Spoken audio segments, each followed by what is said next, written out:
I think part of that too, Tom, was we didn't realize the extent of the deficit that we were facing by June 30th. We thought it was going to be okay until we actually got into the real number. So, I understand your position. Right. I understand, and it's no. And my people have already made it clear, if they don't get their experience money, then they won't take legal action. I don't want to see that, because that's going to cost the county money, and Cost we you don't. money. That's Cost you money too. I mean, we got. yeah, We got a lot of lawyers. Oh, I know that. We got a pretty big war chest under the National Education Association. But I don't want that to happen. But that's, I think we're good. Let's move on. Next item on the agenda is approval of depository bond due by June 30th, 2013. Tammy's anything? What is it? It is, you know how the FDIC insurance is for your money in the bank account covers so much. The board is over the 200,000, I believe, which is the FDIC insurance, and our bank pledges a security for our deposits. That's more or less, that's all. So if we have, let's say, $3 million in all of our accounts in any one given day, we're insured. Any further discussion? Now I need a motion to approve. I'll make a motion to approve. Motion second, all in favor, indicate by saying aye. Aye. Any opposed? Motion carries. Item number 6, approval to freeze the recall, hiring, or transfer for vacant positions that remain open as of this date until on or after July 1, 2013. I think you might should explain that one. Do you want to explain it? You want to explain it? Yeah, I mean, it's, what we're doing basically is freezing all positions that's currently vacant from today until July 1. Mr. Meadows will be the new superintendent July 1. He'll come in and review those positions and see what's needed at that point in time. So why do we need to go ahead and freeze them? I mean, I'm sure Mr. Blackburn was gonna fill them, he'd already filled them by now. I mean, he had that option. That's up to the board. I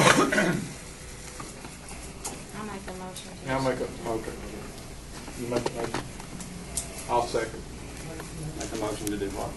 To freeze it until on or after. It's just till July the 1st, yeah. I have a motion and second on the table. All in favor, indicate by saying aye. Aye. Aye. Any opposed?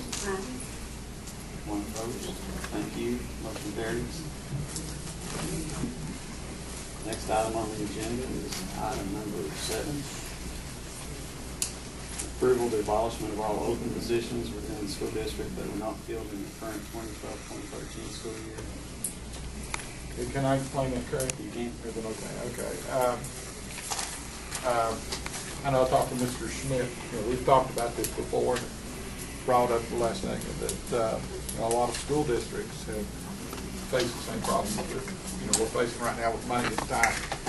And if there's positions out there that aren't filled, and say they've been on the books for 3 or 4 years, if you have well, I'm not saying a rogue superintendent, but just anybody, it's just good housekeeping. It's just it's a good housekeeping measure that in any school year, that if you made it, say, without this position for 2 or 3 years, that you go ahead and abolish that position. That keeps, let's say, a rogue superintendent. I'm not calling you a rogue or anything. It's just simply it's simply something for the board to consider. If a position has been abolished and unfilled for quite some time, or if it has been vacant for quite some time, that it's best to abolish that position and the board not be stuck with funding it, say in case a superintendent were to hire for that position. The reason I bring that up is that in February we were faced with at the time that Tammy had even suggested a hiring freeze, there was a person going to be hired. We questioned the hire. And this person was a bus garage. It was supposed to be a position at the bus garage. We had a bunch of bus garage people here that night who basically said, we don't need this person. You know, I mean, it's not. So, I mean, we, if the board had not instituted a hiring freeze that night, we would have been stuck with a position that wasn't created by the board. I mean, that's the board's responsibility. We are supposed to create positions, and we're supposed to set compensation for those positions. I don't think that's ever been done. I mean, I don't think it's been done by this board. And so what the reasoning for me doing this is to keep whomever, I don't care if the current superintendent or future superintendent, it's to protect the board. Abolish any position that was not filled in this past current school year. Now, that means that everybody who was on the staff, everybody who was teaching, they have a chance to be recalled. Doesn't affect them at all. But let's say that 4 years ago that we had somebody on the books as a preschool coordinator, and we've gone without that position for 4 years. Well, a superintendent, if he wanted to, could hire for that position. And the board can't get involved in personnel issues. I mean, he's going to turn around and say, well, okay, I hired, you're responsible to fund it. And we got to find some way to fund it. So that's the reason for this. It's just a good, it's not targeted at anybody or anything. We don't want to keep anybody from getting any kind of jobs. We just want to start from this day forth and say there's nothing out there that can come back and bite us. In other words, currently we have, in the last year, we've had an assistant superintendent's job that's gone unfilled. What, about $90,000 a year, is that correct? We have an assistant principal's job at Sheldon Clark High School, okay, with Mr. Ventine, that's gone unfilled for a year. I'm going to guess that $90,000, probably $60,000, $150,000, that would give you your increase, okay? But if Mr. Blackman wanted to, he could come in tomorrow and hire for those positions. Do you understand that? And our board, it's $150 right down the drain. And we've got along good without those positions. And it's not, you know what,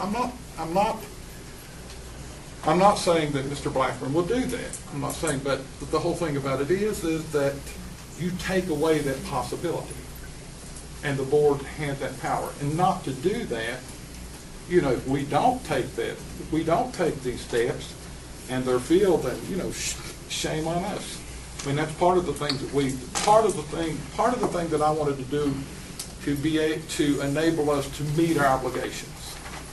I understand that. I mean, you know. Yeah, you got to cover the financial part of it. That's your responsibility. Yeah.